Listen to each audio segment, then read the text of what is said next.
Donc j'ai 23 ans, je suis en train de finaliser mes études de philosophie et puis je porte essentiellement le projet On Parle qui travaille justement cette question de convivialité dans les lieux publics. Notre société ne donne pas assez d'outils à ceux qui veulent vraiment créer du lien. Et est-ce qu'on ne peut pas justement réinterroger notre société et produire des modes relationnels qui vont nous permettre de nous organiser différemment? L'idée de base, c'est de se dire que tous les jours, par exemple dans les transports, on pourrait se faire des potes, apprendre des choses, se faire des contacts.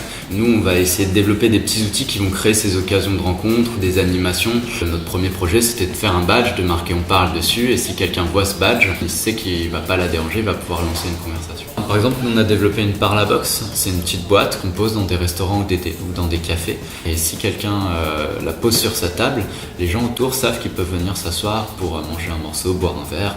À l'intérieur, il y a des petits sujets de conversation pour éventuellement stimuler les échanges. On travaille aussi dans les immeubles. On avait des petits stickers sur lesquels il est écrit « On prend un café ». Si quelqu'un le colle sur sa boîte aux lettres, ses voisins savent qu'à l'occasion, ils peuvent laisser un mot pour boire un verre, manger un morceau et du coup créer du lien dans les tours. C'est quand même un peu paradoxal d'être si proches les uns des autres et en fait si éloignés dans les fréquentations. L'exemple des métro-parties. On va dans le métro et ce qu'on fait, c'est qu'on rentre dans la rame et on dit aux gens, voilà, est-ce que vous accepteriez simplement d'applaudir les personnes qui vont rentrer à l'arrêt suivant? On a vu des gens qui étaient en fait étonnamment presque en transe de juste d'un coup vivre un moment fort en société parce qu'au quotidien, ça leur arrive pas trop. L'anxiété produit du désagréable et du mal-être.